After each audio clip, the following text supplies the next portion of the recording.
Sir,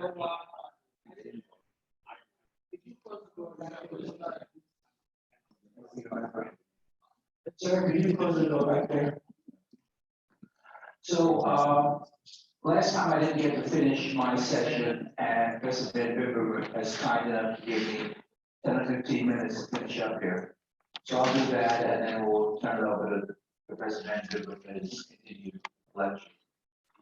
So, I was plowing through the earlier material of Kaplan and some of these personalities, and I have a couple of points to make about that, but what I wanted to mention again was there was a big debate about counterforce versus counter-value targeting, both within civilian strategists and between the Air Force and the Navy. And then there was a somewhat related but distinct debate about the value and importance of civil defense as a major way to limit damage to the United States in the event of a Soviet nuclear attack. Though most of those debates got clarified and resolved in the 1960s. I again wanted to emphasize the importance of the RAND basing study led by Wohlstetter, which really emphasized for the first time the importance of having a secure retaliatory capability as the fundamental element of a credible deterrent. And also mentioned that Herman Kahn, who had been around and had written on thermonuclear war, and then wrote another book called On Escalation, which was actually used by the military in the Vietnam War, not nuclear. Kahn was the model for the Dr. Strangelove movie. I had a couple of anecdotes along the way here. I had a chance to meet with Kahn in the 1970s. I was writing my own dissertation on escalation in Vietnam, and he was a major advisor. And I went to see him. He had left RAND and started his own think tank called the Hudson Institute, which is still very active. It's now a conservative institute in Washington and in Indianapolis. But at the time, it was literally on the Hudson River in upstate New York. And he told me he couldn't meet me at the Institute, but he could meet me at his home. And I went to his home. I told you the Galois story about that dinner. We have a penchant for going to see these people in their homes. And I went to his home, and he sat me down in his study there, and he lectured to me. He spoke extremely rapidly. And at one point he said to me, I'm going to try to replicate what he said. He said, "You're pretty smart, you understand about 70% of what I'm saying." Did you catch that? He said, "You're pretty smart, you understand about 70% of what I'm saying." He was, clearly hyper smart, very eccentric guy. At that time, he had ballooned up to, I think, about 450 pounds, and he could not walk through any entranceway of any door in his home. He had to angle his way. And he later died in his early 70s, I think, of a heart attack. But he was a major figure in strategic development in the 60s and 70s.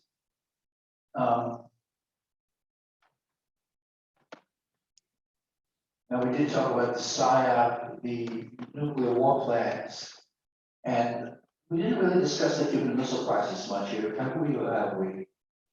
Just a little bit. So again, since this is, decades and decades ago, you should be aware just how fundamentally important this crisis was. It was the single most dangerous moment of the entire Cold War, where the threat of nuclear weapon use was very high. The Russians, the Soviets had sent missiles on boats to Cuba and gave Cuba and Castro the authority to launch them on his own. We actually didn't know that at the time. The XCOM, which was this committee of about 16 people that Kennedy had organized, some in government, some from outside government, came up with various ideas, and Kennedy used Bobby Kennedy, his attorney general, as a key figure, as an interlocutor with the Russians, trying to resolve the crisis. I told you the story about my exam or not? I told you that, okay. Where the professor said he wouldn't be alive to grade it. Just two other anecdotes. After Kennedy made the announcement on a Monday, and the U.S. quarantined Cuba to prevent Soviet ships from coming in, that Saturday night was the peak moment of the crisis. It was a 14-day crisis because that's when the Soviet ships would approach the quarantine and we'd see if there'd be a conflict at sea between Soviet ships and U.S. ships right at that moment. And McNamara left the White House on the Saturday night when it turned out that the conflict looked like it was going to be avoided, at least to that moment. And he said that he wanted to stay a minute and look up at the stars and take a big breath and appreciate the importance of the Saturday night, because he didn't think he'd live to see another Saturday night. This was the Secretary of Defense. And Kennedy was later asked what he thought the probability of nuclear war with the Soviets was, and he said 1 in 3. So one actual aspect of the consequence of this was Kennedy became so concerned about the dangers of nuclear weapons that he really pushed hard for the furtherance of nuclear arms control, which led to the limited test ban treaty, which I discussed previously. And McNamara came up with the idea of damage limiting strategy, which is discussed in the Catholic book. Again, it's a counterforce attack he's advocating to limit the damage that can be incurred by the United States in the effect of a Soviet retaliatory attack. Again, these ideas may seem totally trivial and innocuous and so forth, but at the time they were totally revolutionary and it made a huge impact on U.S. thinking about nuclear weapons. Now, before I get to this, I did want to mention one other couple slightly humorous remarks about Wolstetter and myself. I was not in this business at that time, but I did get into it actually in the 70s. And I'd written an article in Foreign Affairs, which was very critical of the Nixon-Schlesinger nuclear doctrine, which was called the New Nuclear Debate, Sense or Nonsense, which got them very upset. And I was just a young research fellow at the time, totally unknown. I co-authored it with another colleague who was also in the same category I was, a postdoctoral fellow. And for two postdoctoral fellows unknown to attack, well, to criticize the Secretary of Defense and his doctrine was sort of not that usual.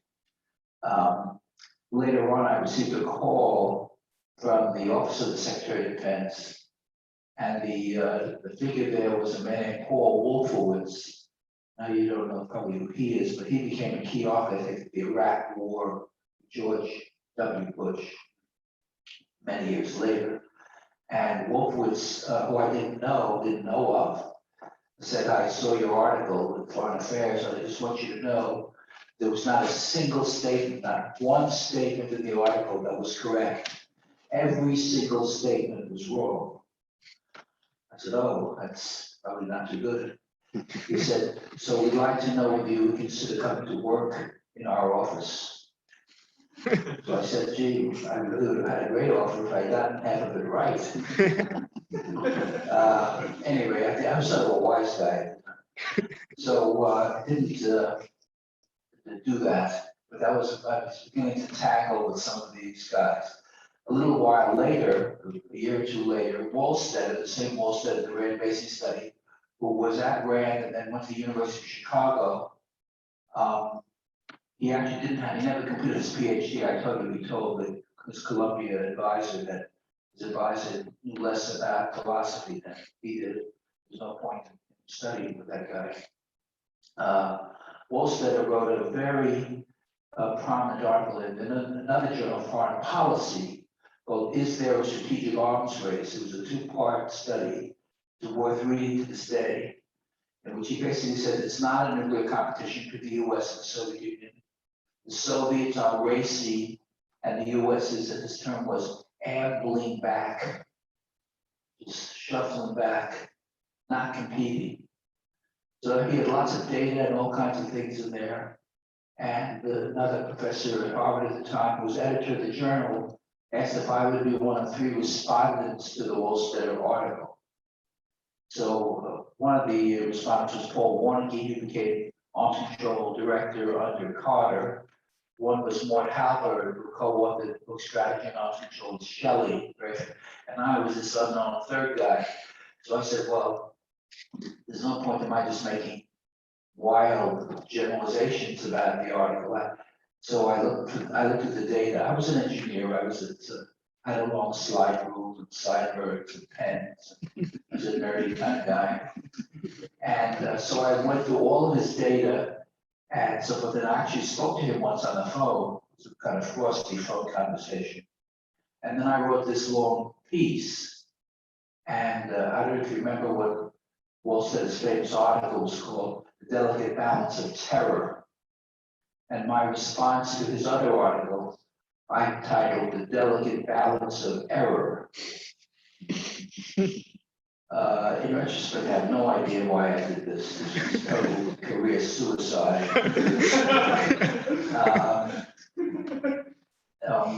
I later, the managing editor of the journal was Richard Holbrooke, who became a very famous US diplomat and was very involved in, was recently with Obama in Afghanistan and Pakistan. He died unfortunately of heart illness on the operating table at the age of 69. Holbrooke had called me and said, Mr. Knock, I guess you don't understand one thing about foreign policy. I said, what's that? People always lectured me. I had tons of footnotes in there for all the data. And he said, don't you know what our theme is in foreign policy? I said, no. He said, our theme is assert, don't document. Assert, don't document. Get rid of all those footnotes, which is not what I was sort of inclined to do, but I listened to him and sort of did that. So the article was published with these 2 other responses.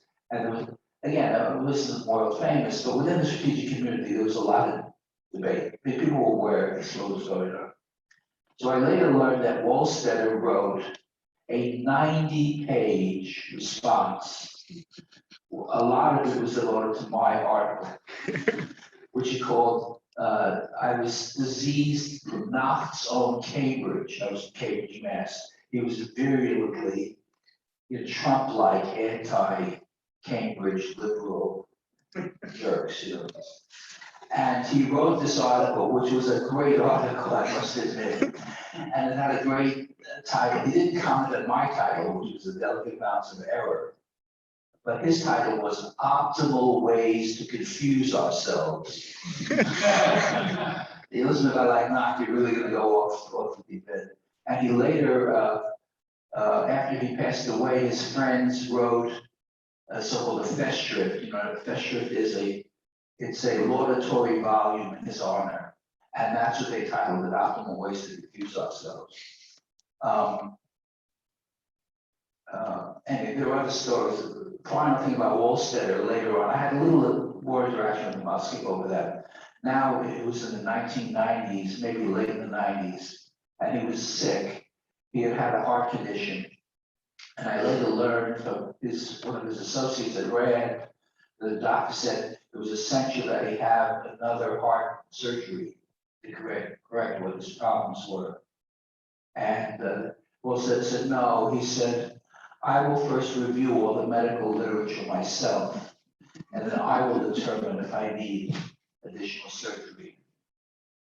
So the story is he was sitting literally at his kitchen table with all these papers spread over all the stuff on his, but I don't know what his coronary disease was, but it was pretty severe. And then he had a massive heart attack and died at the kitchen table reviewing the literature. So this is some, you get some ideas about this man, but you might look him up. He's an amazing guy. He got, did you see, I don't know if you saw the President's State of the Union address, but Trump gave Rush Limbaugh the Presidential Medal of Freedom. So this is the highest honor a civilian can get in the United States. Volstead had gotten that under one of the Bushes, I think. He's an amazing figure and highly important to the development of U.S. nuclear strategy, irrespective of his own little altercations with little old Michael here.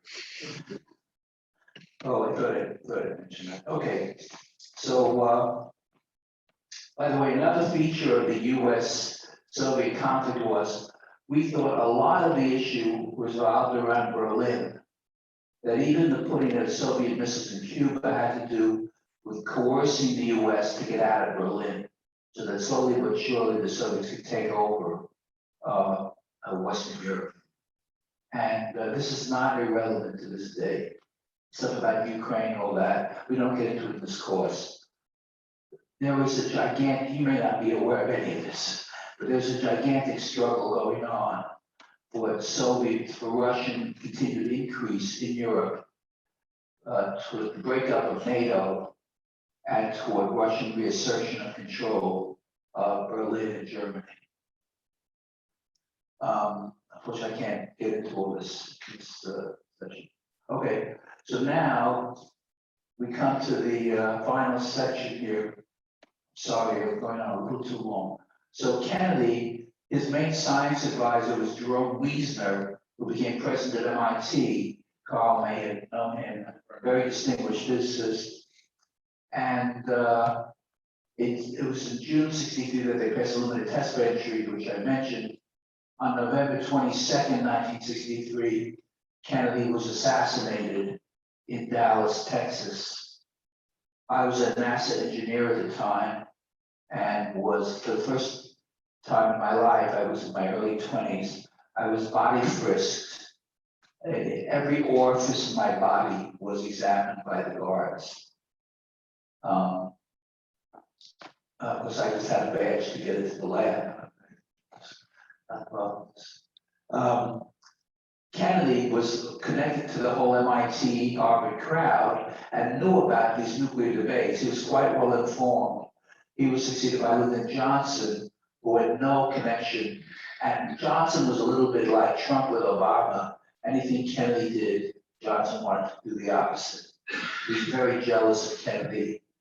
LBJ had gone to Southwest Texas State Teachers College. He was from a poor family. He was very, not obsessed, but he was very concerned about his lack of stature academically compared to Kennedy, a Harvard man, and all his Harvard friends and all the rest. One of the other issues that LBJ had to face was use of nuclear weapons in Vietnam. This was a major battle, Khe Sanh, where US Marines were surrounded by Vietnamese soldiers. And Westmoreland, who was the US commander, requested the use of US nuclear weapons to kill the North Vietnamese soldiers.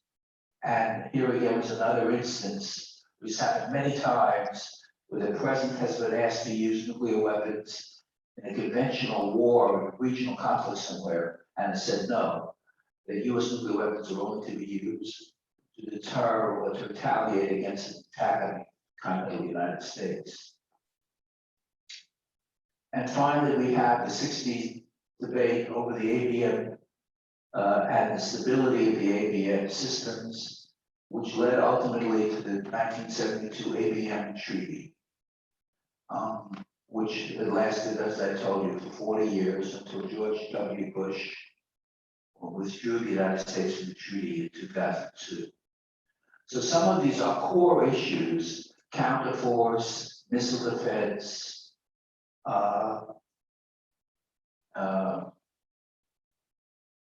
and deterrence. What is a credible deterrent that have been with us throughout the nuclear age, from the 50s and 60s, right to the present day. And by the way, a new development, which Carl asked me to mention last time, I'll put on this.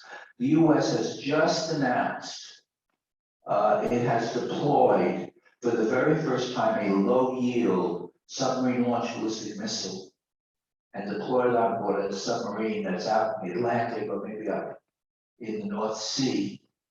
And that's related to a Russian doctrine called escalate to de-escalate, where the Russians might possibly use nuclear weapons early in a conflict to deter US retaliation, particularly in the case of the Baltic conflict. So these issues are with us to stay, and there's already a debate now, given what Trump has decided to do. Would the deployment of a low-yield weapon increase the credibility of a deterrent against nuclear use, or would it increase the likelihood of first use of nuclear weapons? And I actually just came from a meeting where there was a hot debate about that. And a lot of these are issues that are almost biblical or Talmudic issues. There's no answer in the back of the book. It depends on your own analysis and your own point of view. Yes, sir. What is the yield of this as the US Soviet weapon? I've actually forgotten what it is. It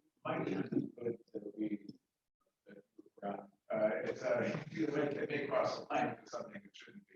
Okay. I'm going to say that typically the primary nuclear weapon is kilotons range, and the secondary can go up to many tens to hundreds or so.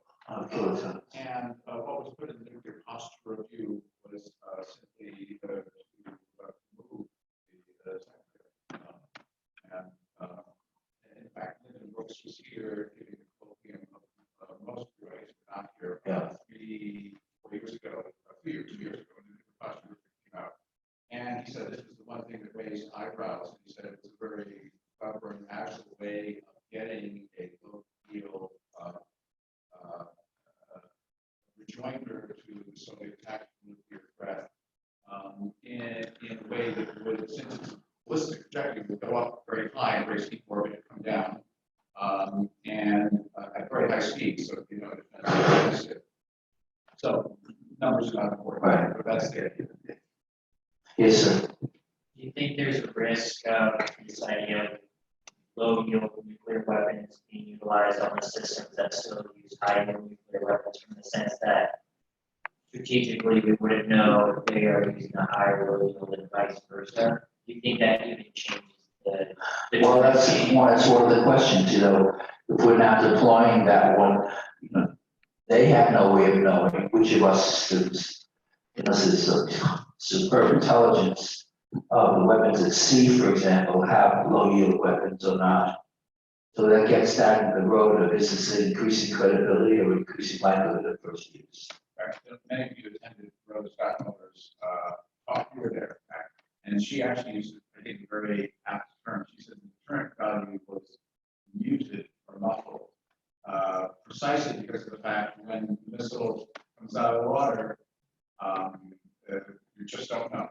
Right. And so I think her choice of term was very apt.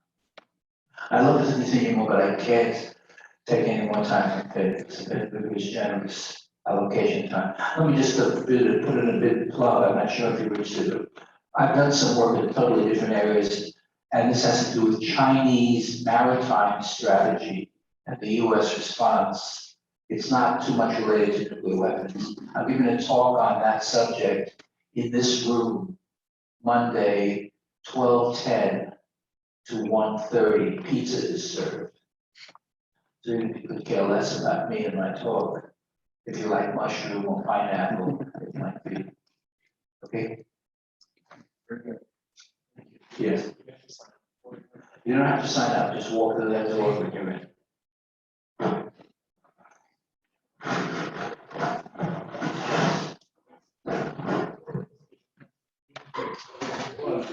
In right here. Yes. Yeah, the receiver, maybe throw it back.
Great, thank you very much. So I'm actually, I don't feel under a lot of time pressure because the next two sessions will be exclusively the technical component. What is going to happen is that I'm going to talk today, we're going to wrap up the lecture on neutrons and nuclear reactions. We're then going to get into basic concepts of criticality, chain reaction, and how it's employed in a reactor, principally this lecture. And then the following lecture, we'll get into the rudiments of nuclear weapons, where we have to be very careful not to cross the line. We want to give you the general gist, the general dance of how nuclear weapons work without that information becoming problematic. After that, there will be technical lectures, but I'm going to rely more increasingly heavily on experts that we have at hand. We have really superb knowledgeable people here. Scott Kemp, professor from MIT, will be talking to us about centrifuge technology. Very, very important, very hot topic to the whole issue of proliferation today. Now, I don't want to encroach on Professor Knox's domain, but there's one thing many of you, I think, like me, are kind of junkies on scientific history, and particularly on things having to do with the Manhattan Project and Cold War and so forth. Two books which I would want to recommend that you read during the summer. I mean, Professor Knox has already given you quite a bit to read already. You should read what you're assigned. This is just for pleasure, above and beyond, if you're keeping up with this.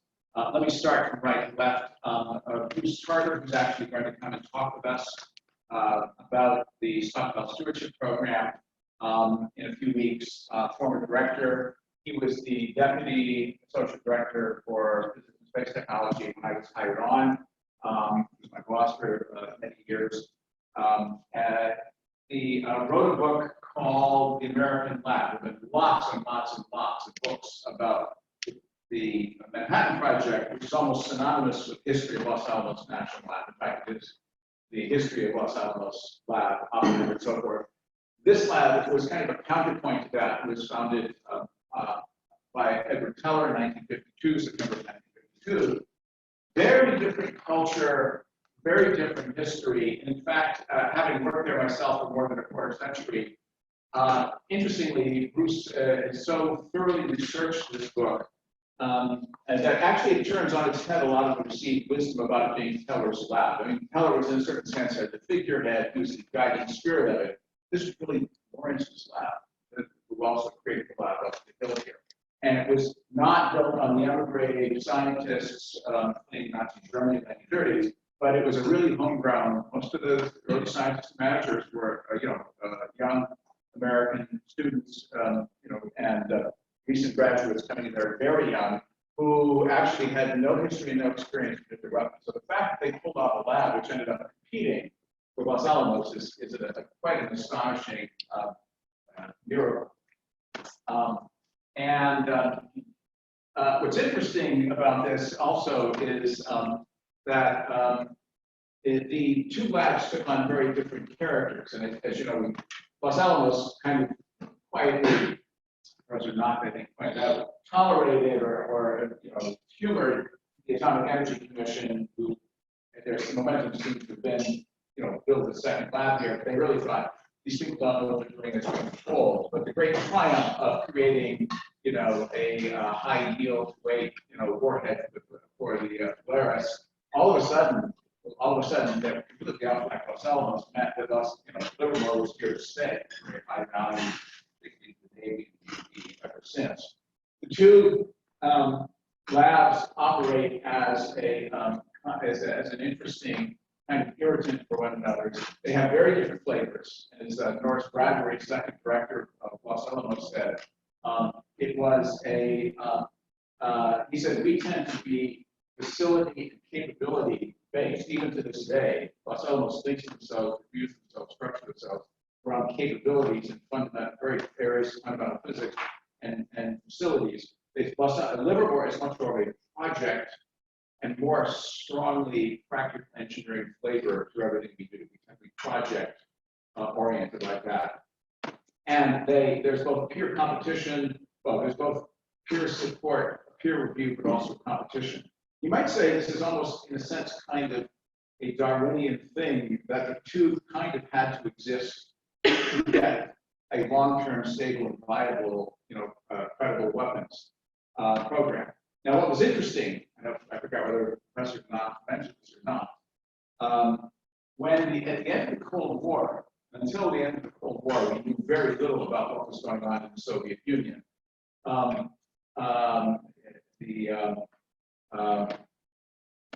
of a sudden, things opened up, and we were able to they invited us in, we were able to see what was going on. The Soviet Union had developed a system of two laboratories, Arzamas 16, Chelyabinsk 70, and by God, the two actually had almost the same relationship. It's not obvious that they copied us. It was one of these things that almost, in a kind of Darwinian evolutionary sense, have to evolve like that. One of them, the Chelyabinsk 70 is more like the Livermore, the more practical engineering-oriented one, and Arzamas was the more physics-centric one. Anyway, that was kind of interesting. It's a good read. I actually saw the book. This book is really incredible. And I remember reading this more than 20 years ago when it came out. Everyone said, well, who was the first person who bought their own Oval Office? And people said, well, it was Nixon. Turns out it was not Nixon. Actually, Kennedy himself, maybe with an eye to history, his role in history, had microphones under the long table in the Oval Office for the entirety of his presidency, and he and very few other people knew about it. Everything that happened in that office for the entirety of his presidency was recorded.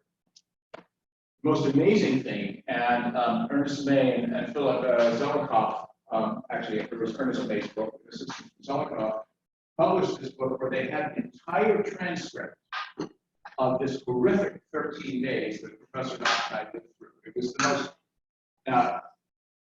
extraordinary time of my life. I mean, we lived through a crisis that lasted 2 weeks where we simply didn't know whether an hour later, most of the urban parts of the US and Soviet Union would be completely incinerated.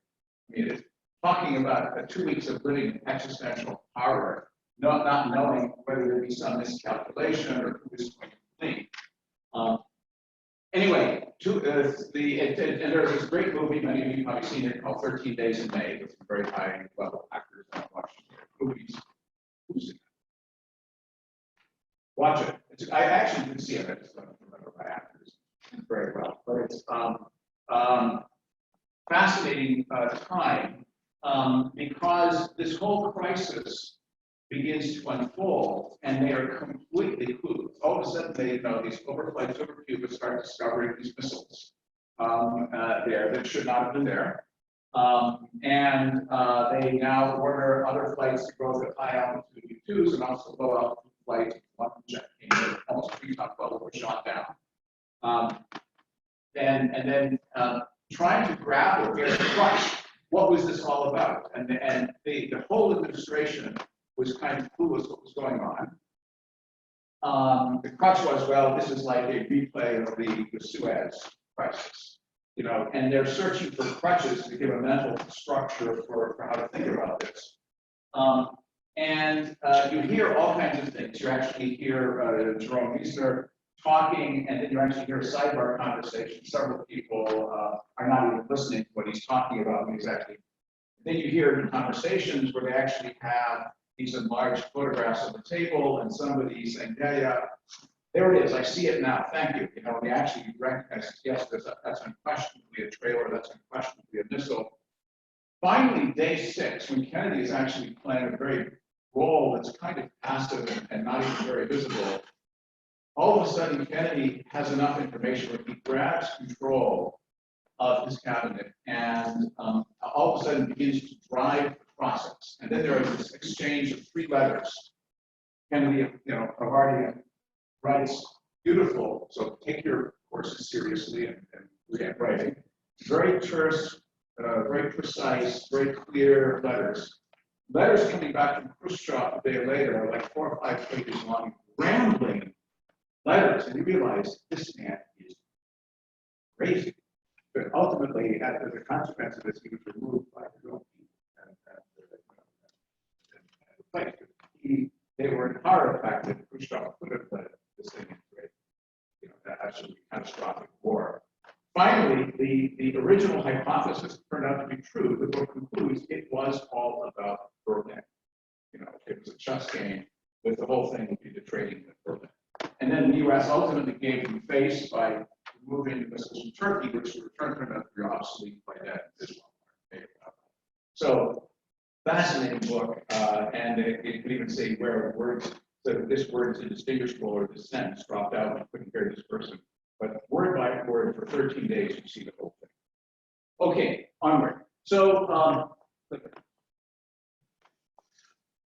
okay, we talked about fission, and we talked about why we get roughly an MeV per nucleon, about 200 MeV total.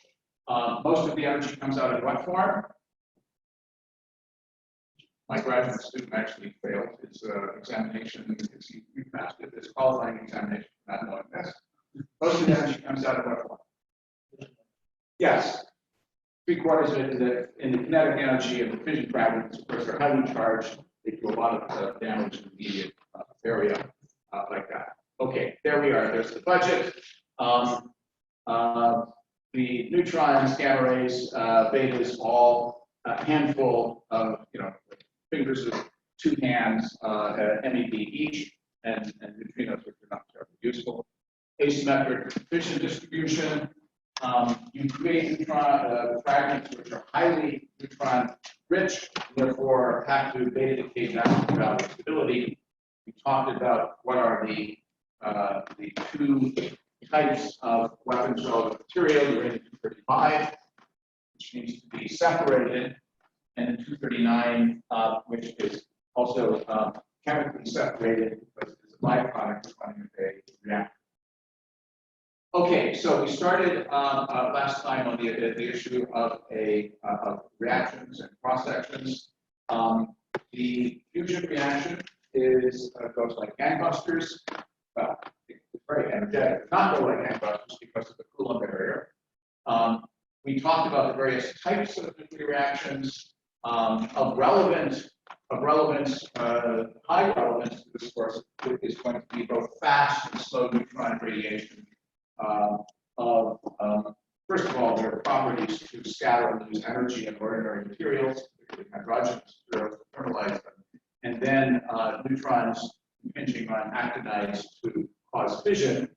And let's see if people remember, on the average, for a small deposition of energy, either thermal or MEV neutrons going into 35 or 39, how many neutrons do I get out? Yeah, between 2 and 3. Very important number, which underpins the large intuition that there might be, or encourages his vision of many years earlier, a reaction by which you would get a multiplication and therefore a chain reaction here, and then all of a sudden found it in the case of fission. Okay, we talked about this. We talked about the nomenclature, the way things are normally written, perfectly fine to write them up as above, but also the way we as nuclear physicists operate in our kind of parenthesis, projectile comma, outgoing particle, target on the left, residual on the right. Okay, and now we got into this business about what parameterizes the fundamental piece of physics information which determines the rates at which processes go is encoded in this thing we call the cross section. Okay, and we're going to get into playing around with what about the bulk media are more or less propitious for running a reactor in just a second, or the qualifications of this. Okay, so we went through this thing saying, suppose you have spheres, pool balls, or BBs, or bowling balls in a fail okay, i.e. something which is opaque but effectively transparent projectiles coming through. How would you determine the size of that? And what we said is, what you would do is shotgun, take a glass of BBs going through there. You can either measure the numbers which are scattered out, Or you can measure the number going in, the number going out, and figure out how many have been removed from the beam. This is somewhat simplistic way of describing it, but in fact, many ways of measuring a fundamental total cross-section is in fact where you count the number of things going into a slab, count the number going out. That can be done very carefully, and you can determine the total cross-section. And in fact, a little thought tells us that the number that are scattered out, or the number in minus the number out, in this case, where you just have a scattering process, is the number going in.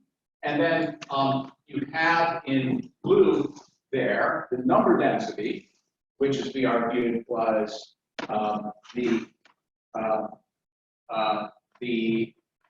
number density per square centimeter. Area, what we call the areal density, is the volumetric number density times the thickness, so centimeters to the minus 3 times centimeters 10 to the minus 2. And Haley reminded us of how one gets that if you know, go to Wikipedia and determine the density of a substance in grams per cubic centimeter. Then you simply divide that density by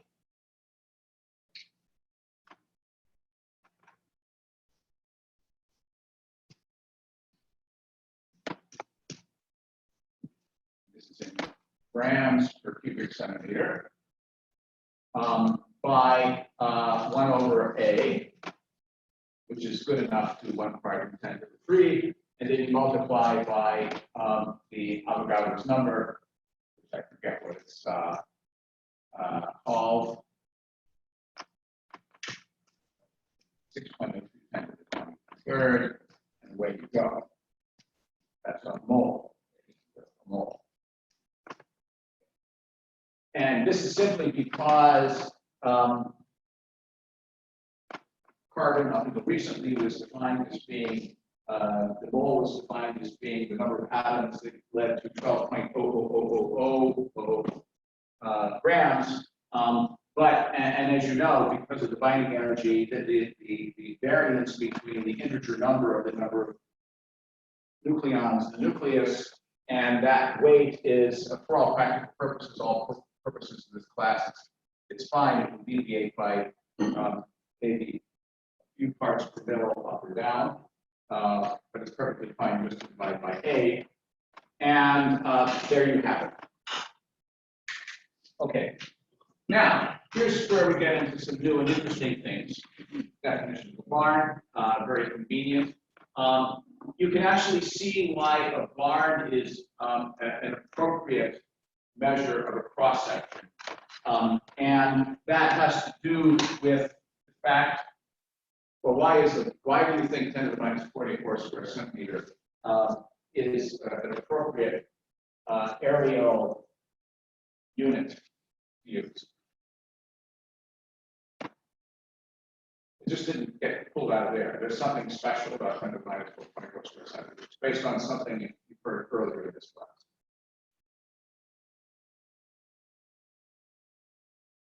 That's the original. Exactly. Right. I heard the letter S. I knew you were getting more. If you think of what you might call the geometrical cross section, which is valid at very, very, very high energies, where the Broglie wavelength is very small of the nucleus, then for strongly interacting particles, the cross section is going to look approximately like pi r squared. So if I take pi r squared for a light nucleus, then you're talking about something like 3. You're talking something like about, pick a number, a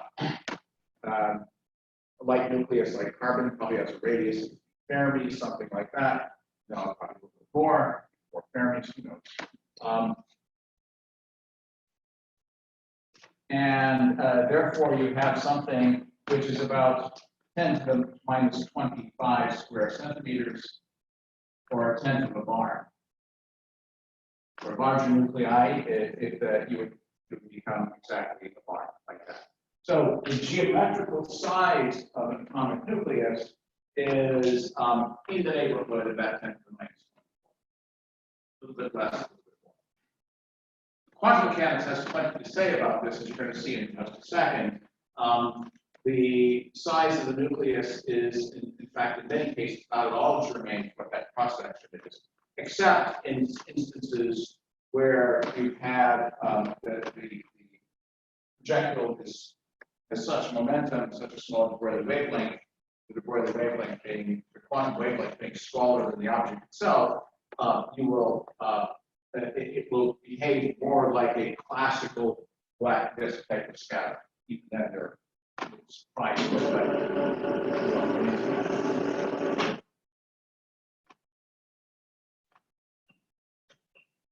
Okay. Now, here's the interesting thing. And this is when you do your NE 101, I even get a little bit in modern physics, where you learn your quantum mechanics at some depth for the first time, you see something rather interesting. And that's the following. If I look at a neutron being captured, and here's just an array of various very heavy nuclei called actinides here. The fast neutron cross-section, a neutron with an energy of 1 or 10 or so MeV, all tend to be in the range of about 1 bar.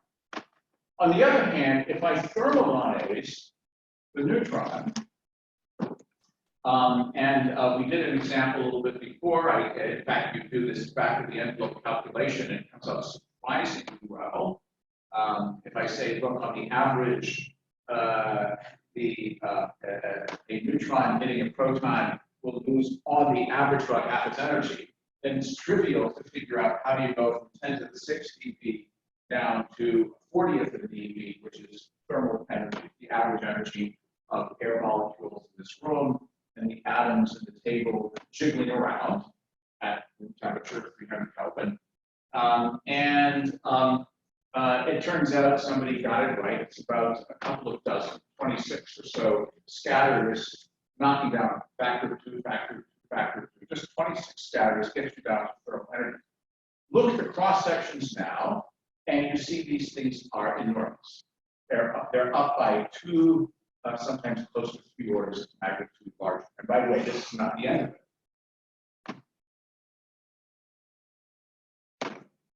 Okay, so here's a little bit of a table that showed you.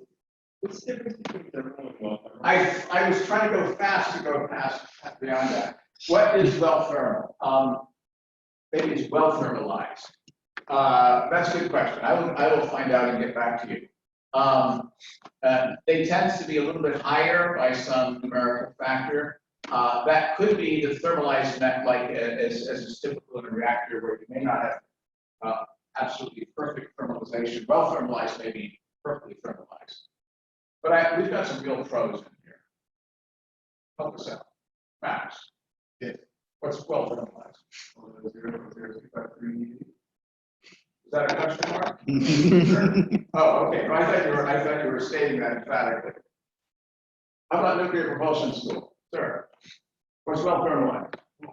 We just talked about thermals. Okay, good. Me too. I'm with you guys. Okay, sorry. I'll find it. So let's take a look across the whole periodic table. And you actually see the very light nuclei. Thermal absorption cross-section goes from being trivially small to about a barn to, in some cases, and I think this is probably a world's record here. Yes, Xenon 135 is 2.65 million barns. Gadolinium 157, kind of an odd beast, is about 2.4, something like that. I think those are ranked number 1 and number 2. Now, for those of you who are diving into the world of nuclear engineers, many of you actually came from nuclear engineering undergraduates, we have a special word for things like Xenon 135. Poison. Why are they called poisons? Yeah, and by the way, they have fission products.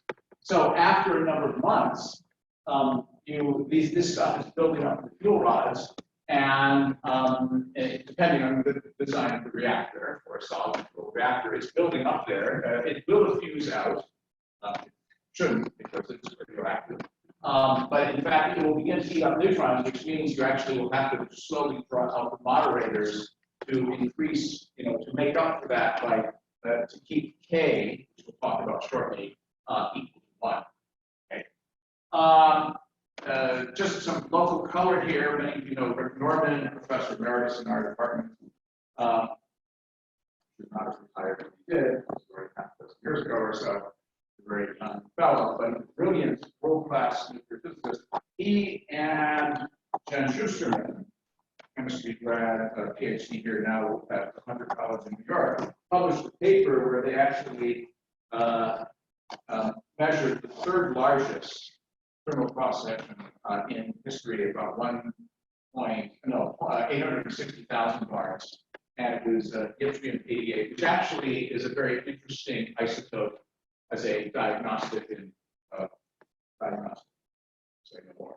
So anyway, and they did this here at the cyclotron. So anyway, so you can say, how on earth could you have something that's like this capture a neutron anywhere in the neighborhood going up, already 3 orders of magnitude larger than in radius to the size of the nucleus? That's quantum mechanics. We don't need to get into that right now. Anyway, this is an interesting thing. This is not our business here to teach quantum mechanics, but simply to know the phenomenology of it, and away we go. Okay, now this is very interesting. This will test your intuition a little bit. So we're going to play this YouTube. I hope you get some audio. There's some great stuff on. I can actually just do this right here if you want.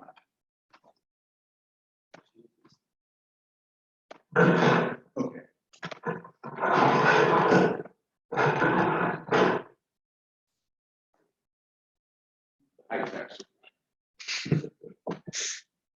At some point, I'm going to stop and ask you a question before you.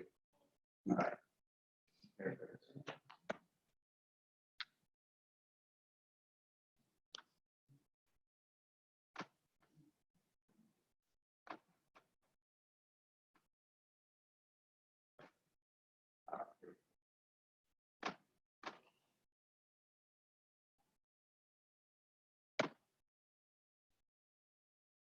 These pieces of plastic surround a slow neutron detector that consists of helium-3 gas.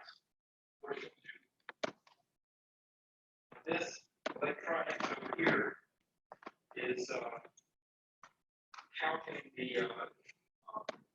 response to the neutrons. Here you see the meter is about 50 neutrons per second, about halfway up the scale. As I noted in the previous video, neutron source used here is a fast neutron source comprised of americium in close contact with beryllium, and releases neutrons of energy of 4 MeV. Now, I just want to stop here to simplify this to make sure you understand what's going on. So let me really strip this down to its basics. We're going to have a source of neutrons here, and these are fast neutrons. Invariably, the neutrons are going to encounter paraffin or polyethylene.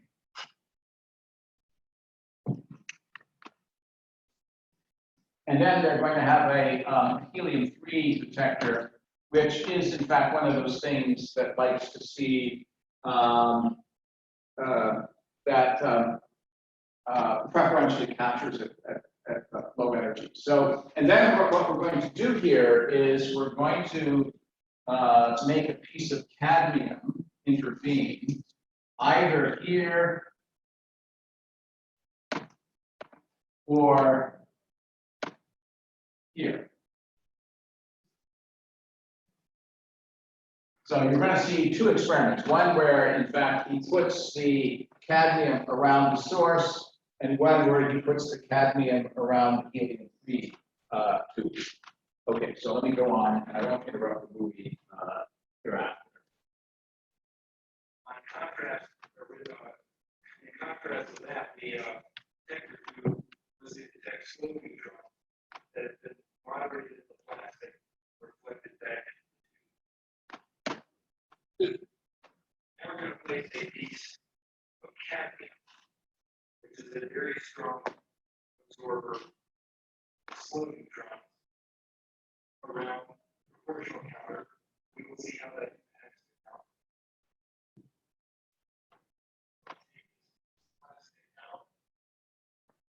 And I was temporarily remove the neutron source. Place the cadmium.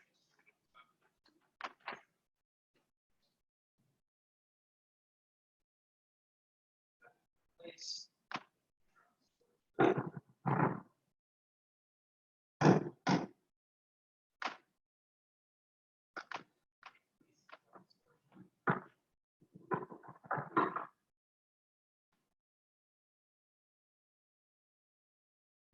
Now let's take a look at our count rate. Taking a serious hit from the cadmium attenuation. It used to be up there at halfway up the scale, 50%. Now it's barely at 10%. So we're 3/4 of our neutron flux, our low energy neutron flux that had it making it into the tube is now being eaten up by the cadmium. Let's try a somewhat different experiment.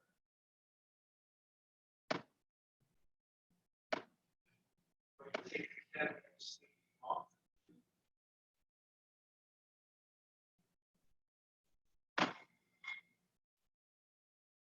This experiment going to place neutron source to a cadmium sleeve.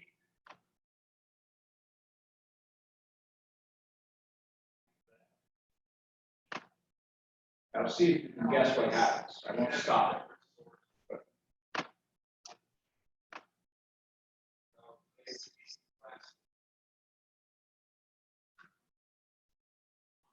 We will see what this is done for neutron count rate. It used to be halfway up the scale, almost 50 counts per second before beginning this experiment. Now we're almost 40 counts per second. We're almost only 1/5 of where we were when we had no cadmium whatsoever. So in contrast to the previous experiment, where the cadmium sleeve covered the tube, attenuated 4/5 of our neutron flux getting into the tube. Now we are putting cadmium around the fast neutron source, and the neutron, the high energies have no trouble getting to this cadmium. Okay, we'll cut that right there. So he said, I was going to ask you the answer, but he said this himself. It's what's going on is the following. Cadmium is one of these things that has a huge cross section. I think it's hundreds of thousands of barns for thermal neutrons, but it has no special capture probability or capture cross section or fast neutrons.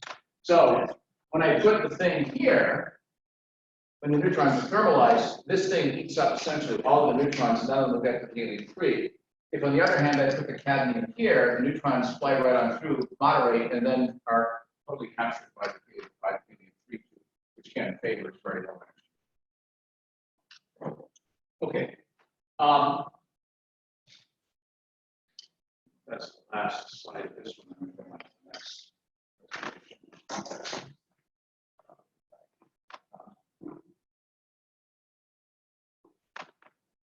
Oh, no, it's okay. Here is something you will find on the NMDC. I hope you're rummaging around and finding your, finding a home there or national your data center, having a lovely time navigating around. This is cadmium. And here is the x-axis, and this is not dissimilar to many other types of nuclei like this. You have an energy scale in factors of 10. That's an EV. Here is an MEV. This is the relevant energy of neutrons that come out of a fission product. A few hundred kilovolts to several MeV. Notice that the cadmium up here, there's nothing special. It's about 8 barns or so. At lower energies, you all of a sudden see this hash here. What are those things? Those are actually, and it's a little bit of a funny way of looking at it, because remember, a log scale kind of compresses things together.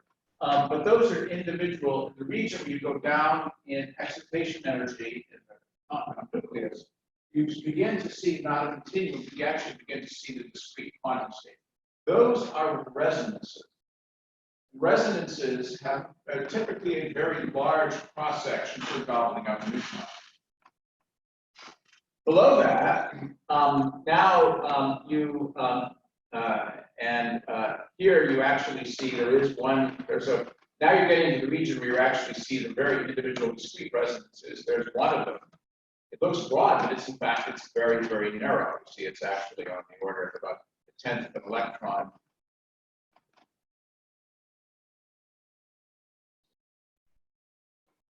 A 10th of an electron volt wide, but the thing keeps rocketing on up. There's a famous neutron cross sections at very low energies. Capture cross section. Go like 1 over the velocity. So as the energy goes down, that is actually going up like velocity being 1 over the square root of energy. That's actually going up like 1 over the square root of energy like that. Only in this case, it happens to be very, very large. Now, here's something very interesting, and which are the fission cross sections for 235, 238, and 239. Uranium 235, uranium 238, 239. And this is the thing that was discovered after Alfred Meyer had separated out, the $64 question, drum roll please, did the electromagnetic separation in this little evacuated tube and got the two little smears, little stains of uranium 235, 238 separated by a few millimeters, little discoloration on a thin iron foil, shipped to Berkeley and irradiated with neutrons. Everyone was holding their breath. And this you can see was the outcome. Uranium 238 only fissions with difficulty with a few barn cross section and only at high energies. 235 uranium, 239 plutonium, here cross section goes up, the resonance region, up to 1,000 barns. So for thermal, well thermalized neutrons, you have an enormous cross section. And that was the difference. It's precisely because these things had a very meaningful, very large fission cross section across the entire range of neutrons in the fission process, even down to 10th of an EV and lower, like that. Now, to show you that these guys were no dummies, let me show you the same plot. I'll show that to you in the next slide deck. I actually cribbed out the cross-section that was drawn by hand by Robert Serber in the Los Alamos Primer. And to error bars of about 10%, it is exactly the same cross-section they got today by the best measurements that are done by the best nuclear physicists evaluated and put into the IAEA or the National Nuclear Data Center like that. Final thing here before going on to the next slide deck, we talk about cross-section, but in fact, we can dice that up quite a bit. Lots of things happen, nothing can happen, which means neutrons can interact. But you actually can have what's called elastic scattering, which means in the center of mass system, you end up with the same nucleus as you did before. And you have the angle, of course, changes because they scatter, but you have the neutron going out at the same energy as it had coming in that special frame, and the nucleus is unexcited. I can have inelastic scattering. I can scatter off a carbon, and the neutron coming out will be lower in velocity because the carbon has now been raised to its first 2+ state, 4.4 MeV. So it's taken 4 MeV out of the center of mass energy. The neutron can be captured and just disappear. Normally, or often, that will simply result in a gamma cascade. Either one or more gammas rattles down to the ground state, or in the case of actinides, you can get a fission process. I can, as you know, also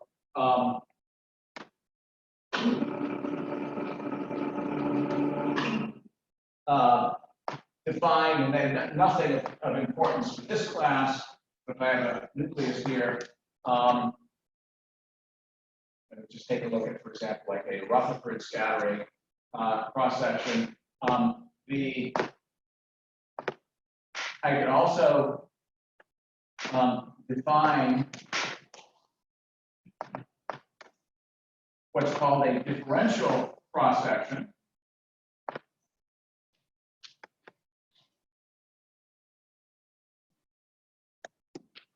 Like that, d sigma d omega, as a function of theta, sometimes theta b, which is cross-section to scatter, not simply to scatter, but to scatter at a particular angle into a particular area of solid angle, 4 pi being the complete sphere.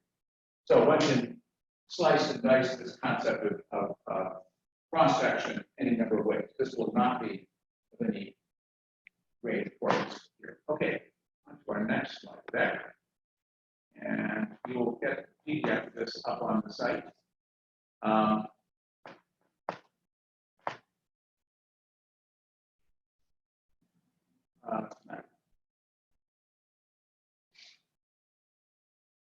So we just did this. Okay. Here's our old friend. Once again, the exponential fall. Only this time it's not temporal decay. It's not a decay looking at how an excited species will decay away as a function of time. This is what happens if I take, for example, a slab and I have 1,000 neutrons in, 800 might come out. If I take unattenuated, now the ones that are not scattered, business as usual, what's the probability that if I put up another slab, it will come through? Well, if it was 0.8 the first time, it's 0.8 the second time, so 640 after 2 slabs, 512, et cetera, like that. And that is described by an exponential fall. By the way, there was a implicit assumption here, which I didn't make a big deal of, but when I talked about this formula here, there was an implicit assumption for the correctness of this formula.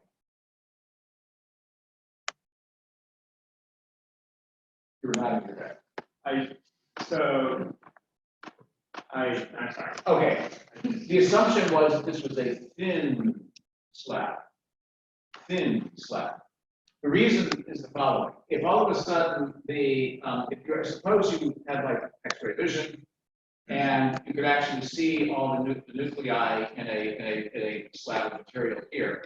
All of them would be unoccluded by another if the slab is thin. Once you get into the situation where there are so many scattering centers here that they begin to occlude one another, then this is no longer a correct formula.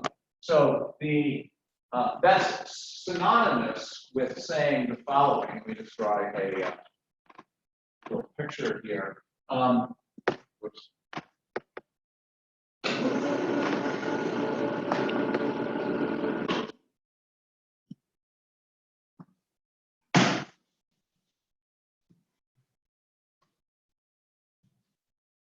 So For an arbitrarily thick slab, then of course you have, like this, you know, as a function of the thickness T, then the number in and number out,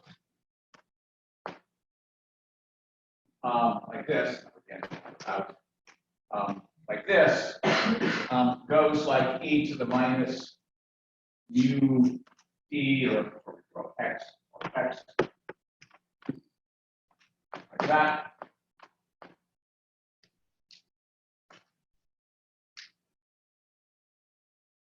That formula is effectively saying that that in the case of a very, very thin slab, the number coming out is in fact just linearly decreased by that value times that areal density times the cross section.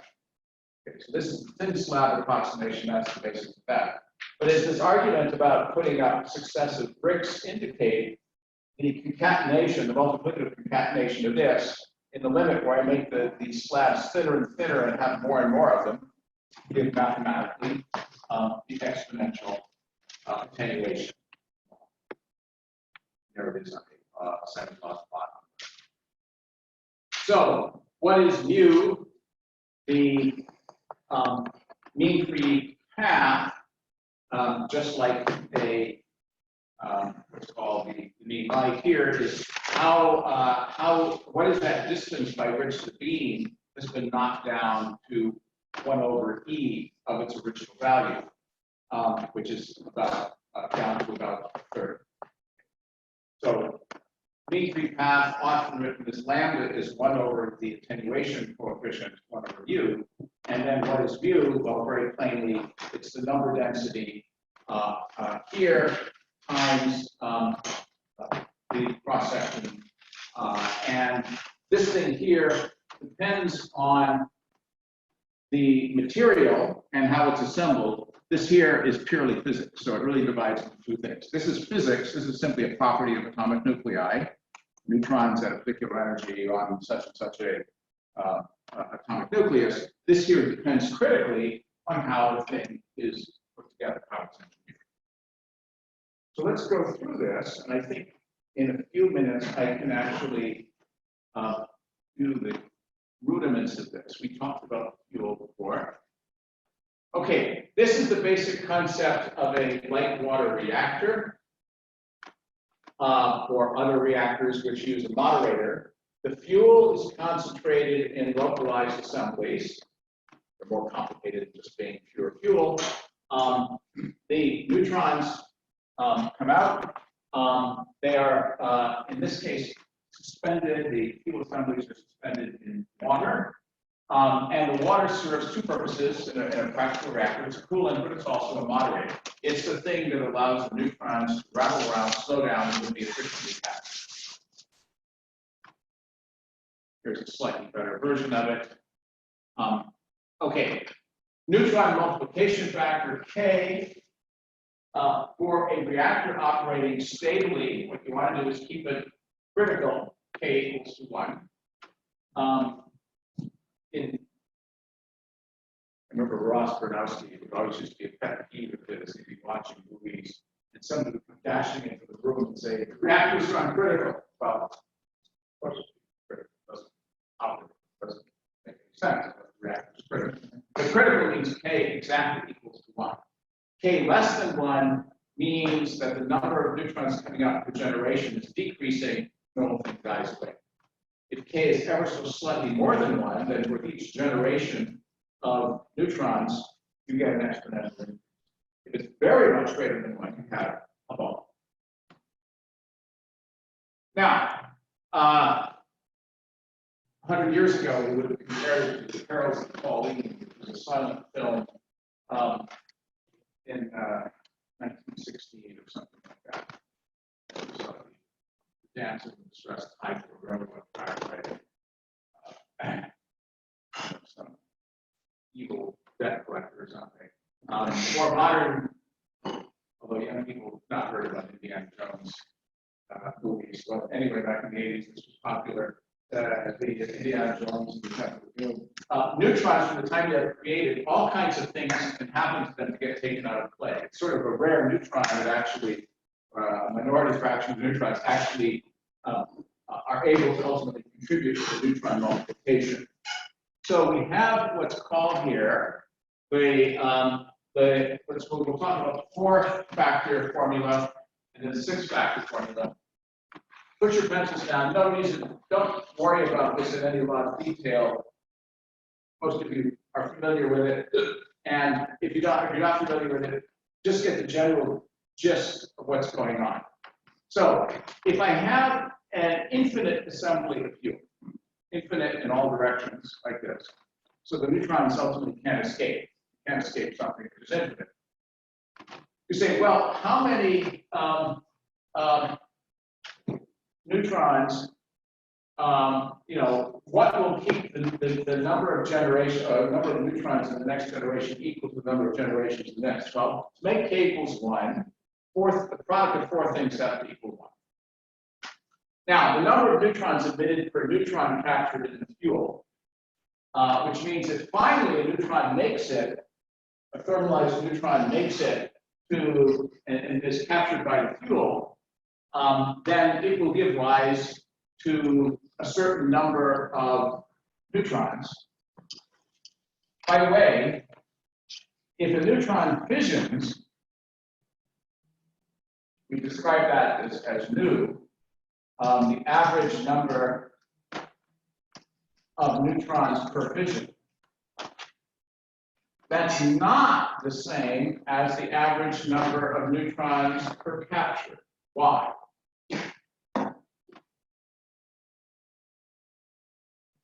What else can happen if uranium eats up a neutron? I can't remember. Yeah, so this thing actually here, eta, encodes 2 things. This is a number that's typically about 2.4. Eta is this, which is about maybe 2.3 to 2.4, but not all captures lead to fission. There's, I don't know what to call it, I'll just call it small script p. This is the probability that a capture leads to fission. And a good number here, what's a good number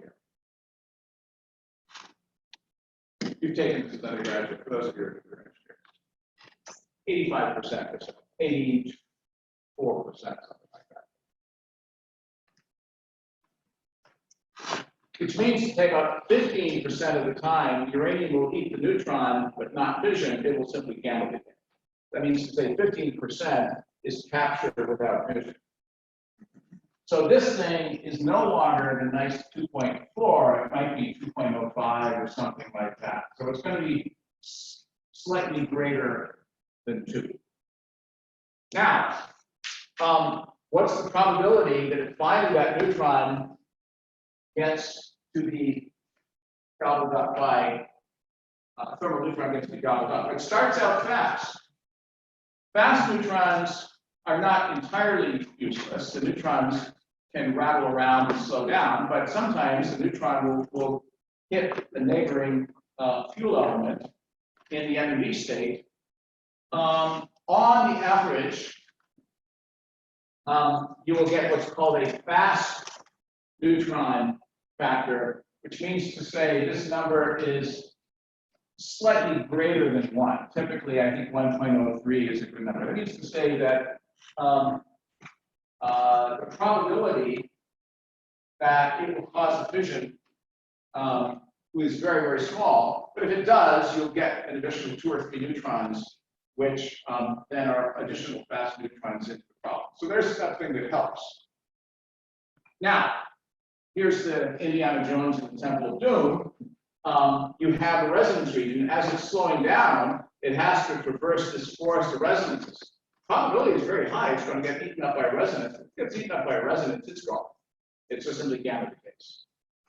This is a number which is about 0.7 or so.